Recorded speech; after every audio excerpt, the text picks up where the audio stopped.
Update. My boyfriend and I had an argument that is giving me red flags.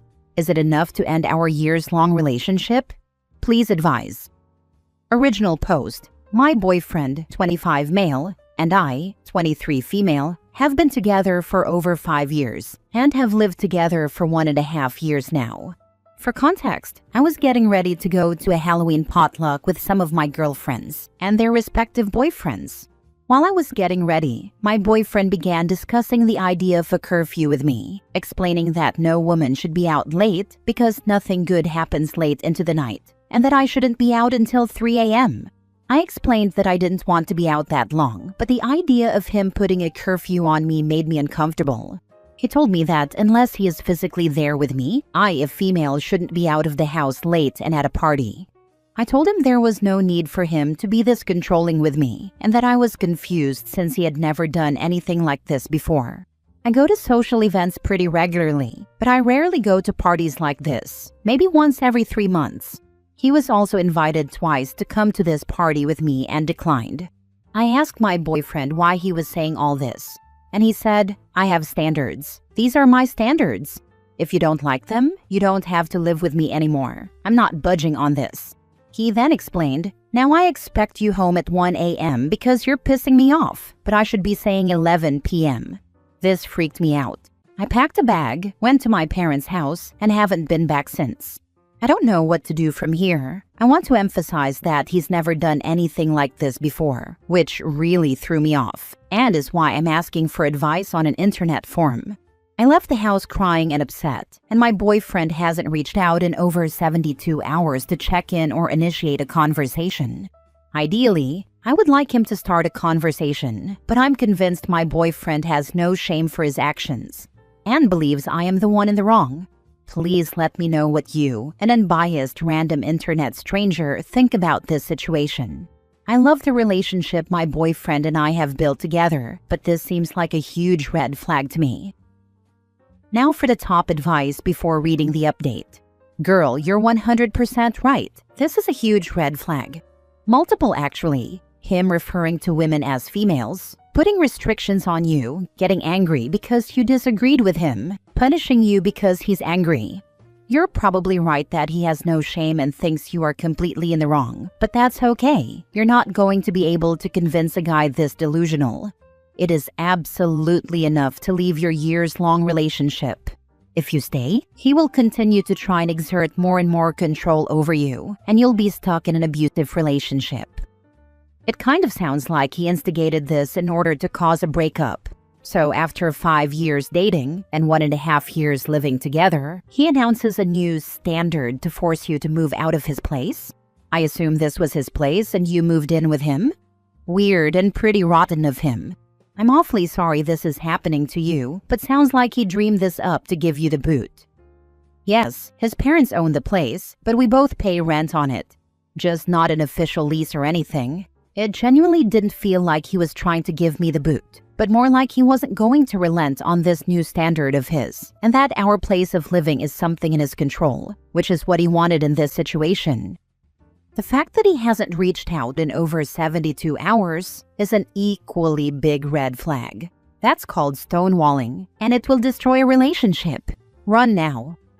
I'm going to deviate from the pattern here and ask, what sorts of media does he enjoy? Has he recently started listening to new podcasts or watching new creators on YouTube? Honestly, I have no idea. I think this is a great question to ask though, and could contribute to why his actions are suddenly changing. Just remember the answer to why doesn't change anything in terms of this being a huge red flag. You trusted your instincts and I do too. This is major wrong and quickly going down a dangerous path for you.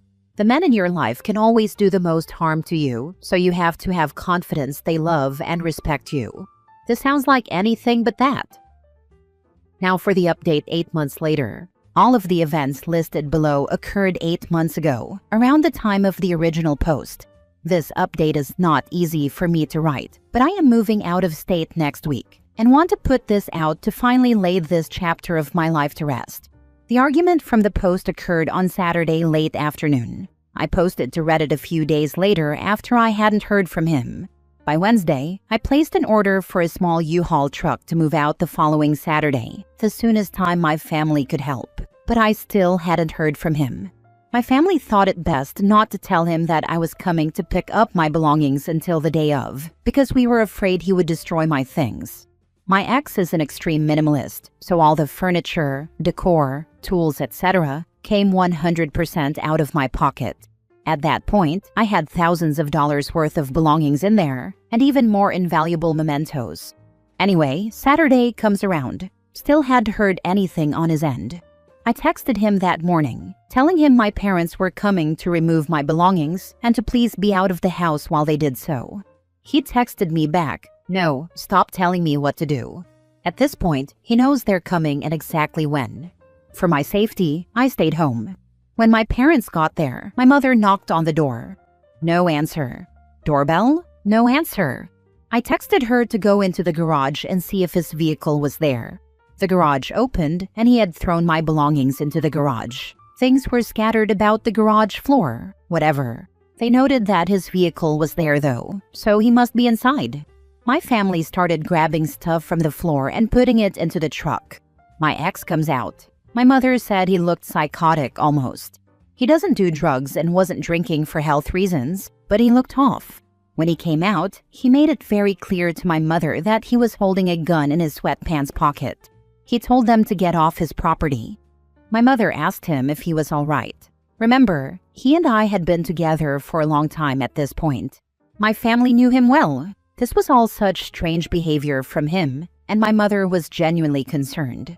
In response, he told my mom, "I'm fine, why wouldn't I be?" My mom asked if she could go inside and get the rest of my belongings. He said no. My mother reminded him that I had been without my essentials for a week now: medication, glasses and contacts, work badge, underpants, and asked to step inside for 5 minutes to retrieve those things. He agreed. My mother walked into the house and saw an AR-57 set up in the kitchen, ready to go. She immediately turned around, told everyone outside loading the truck to get in the car, and went home. I spent the next few hours trying to arrange a police escort for the rest of my belongings. In hindsight, we should have done that in the first place. As I was working on that, my mom called the homeowners, aka his parents, who lived 2 to 3 hours away.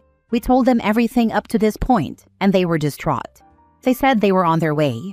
We received a call from the parents later that evening, stating that he was out of the house and being monitored back at their home. We moved everything out afterward. I got a text from him that Sunday, where he essentially said that he didn't know I was breaking up with him, that he was waiting for me to reach out to him while he was reflecting on everything that happened, blah blah. We went back and forth a bit, where I told him that he threatened my family and that I couldn't forgive him. He said he wanted to talk about everything, and I told him I wasn't ready for that. I followed it up with a "you should work on yourself, and if I want to talk, I'll reach out" type of text. He responded with a bunch of okays, and then "just don't f*** your ex, hate that guy, heard really bad things about him." He's referring to himself here, since he's the only boyfriend I've had. It was super strange and off-putting to receive a joking text like that when a few hours earlier he threatened my family with guns. I ignored him. He also sent an interesting apology to my mother. To me, it seemed like a liability thing that his lawyer mother asked him to send. Highlights included, "I know you felt threatened by what you saw, and there is no excuse for having guns out while people are present at my house. Seeing a gun, concealed or otherwise, in that sort of situation is enough to shock someone, especially those unfamiliar with these weapons. My parents agree and have asked me to give my guns up until I am more responsible and careful." And he texted me again the next day saying, "I know I've acted nonchalant about things, and it's not a good habit. I can't continue to live in limbo. I hope you will come over and talk to me in person. False hope is not doing me any good. I need to move on with my life." I responded, "I do not want to give you false hope, but I'm not in a place of forgiveness. I think it's time that we continue to move on with our separate lives." That's when he responded with, "Listen, come talk to me. I feel awful that I used your own love for me as a lever against you. I hate the person who did that to you, and every day I try to bury that part of me." Lots to digest there. We exchanged a few more texts, and I naively agreed to have a conversation in person. I would not have it at the house, it would be during the day, and it would be in public. I now understand that I should never have entertained this idea in the first place. I was emotional and confused at the time. I had been with him for years at this point and wanted clarity on what drove him to do this. I told him my availability to talk on a Thursday, and he said he wasn't sure if he was available but would let me know. I didn't hear back from him until Thursday at 8:15 p.m. when he asked, "You still coming or no?" A location hadn't been discussed. It was dark out. I suggested we meet the following morning. That's when he sent, "8:30 is late for you now?" Followed by, "I said your curfew was 1 a.m., so you're good. Just get your butt over here and talk. I am not doing this 9 a.m. BS, or I will put a scorpion in your bed." I responded, and he texted back, "I'm on my way." "I'm sorry, you're what?" At this point, I was in a new safe place in location A. My mother was in location B, and my father was in location C. I had to call everyone and let them know he was going to show up at one of their locations, since he knew where they both lived. He showed up at location C, where my father was. My father told me that he was scared for his safety at home. Luckily, nothing happened. He waited outside for a bit after texting me, "Here," and then left. This whole night rattled me. I stayed up all night, scared he was going to show up at my mom's place next, or mine. I ignored his texts. He started to call. He left an eerily calm, cool, and collected voicemail wondering when we were going to chat, saying that if I wanted to have that conversation, "You are welcome to the house whenever." I texted him back, threatening a restraining order if he made contact again. A month later, he texted, "Hey, obviously what happened happened. I'm sorry I made you feel unsafe. That's not who I am as a person or who I would want to be. I wish you the best in whatever you do." And that is the last I've heard from him. All of this could have played out way worse. I'm relieved for the safety of my family and my own. I'm fortunate enough to have gotten out when I did. And yes, I understand things could have been done differently on my end. I learned a lot about myself through this experience. I chose to text him in the non-confrontational way I did for my safety. We live in a small community. I genuinely believe this man is dangerous and could harm my family, my dog, my friends, etc. if I angered him. We're all within a mile or two of each other, and he knows where to find all of them, and me, if he wanted to. I condensed some of the details for the sake of brevity in this post. I have screenshots of all the texts I quoted above if I ever need them. Yikes. I know we talk about dodging a bullet on these posts, but this lady and her family might have come much closer to literally doing that, or catching one, than a lot of the stories in the sub. I really hope Opie learns from this. After someone behaves like that, you don't need to meet up with them for a conversation. Send a clear and concise message, making it clear it's over and stop replying. When I was in university, one of my friends went home over the holidays to break up with her boyfriend there. He asked her to meet up with him in a parking lot, and he walked up and shot her through the window and threw a rose on top of her.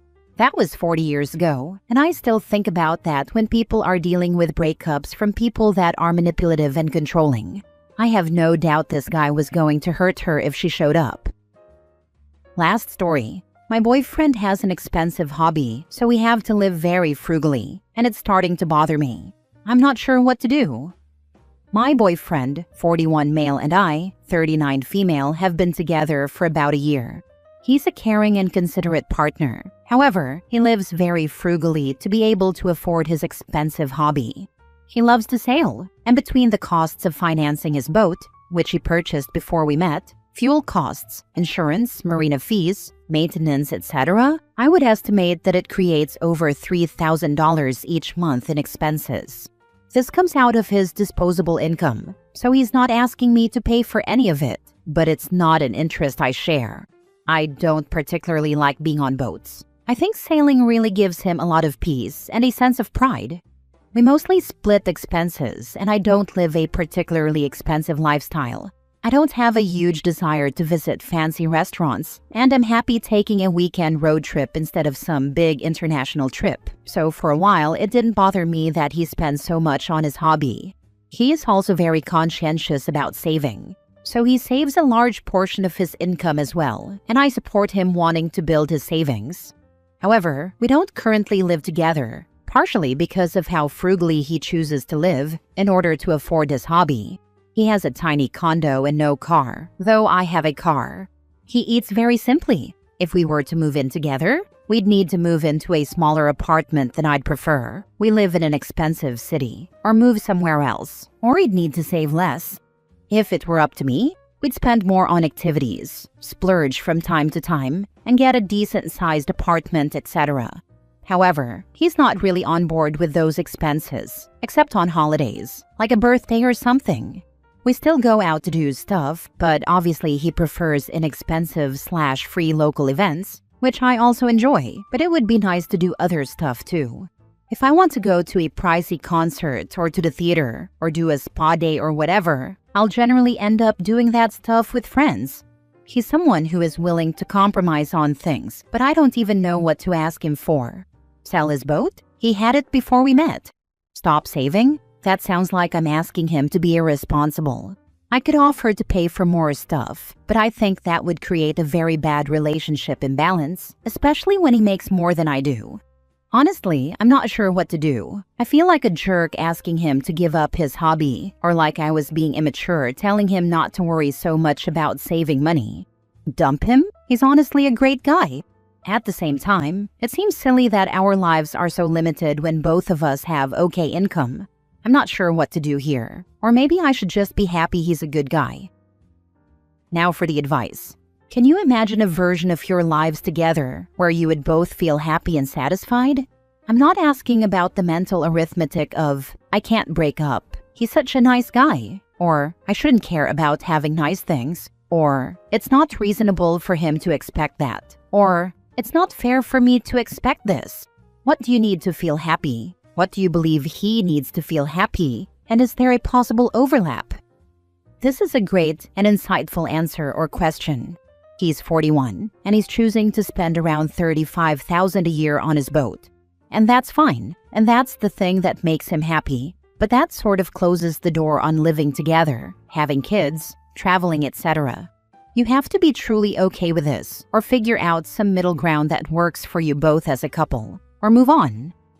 The thing about starting to date someone when they're 40 is that they're already pretty set in their ways. Meaning if you made him choose between you and the boat, he'd probably choose the boat. Not just because it's his method of self-care, but for the philosophical reason that people don't generally want to have partnerships with those who don't accept them as they already are, sailing hobby included. But if he's able to swing having the boat, contributing to a retirement account, and still has money to put into savings each month, it's probably the portion he's putting into savings that he might be willing to compromise on. If he owns this tiny condo, he might also think about renting it out when he moves in with you, thus giving him a little more money to work with. So maybe figure out what it would realistically cost for the two of you to live together. Then present your figures to him, cut them in half of course, and ask him if he thinks he could cover that. He's highly unlikely to give up the boat, but maybe there are ways to get what you want, without demanding that he give up what he wants.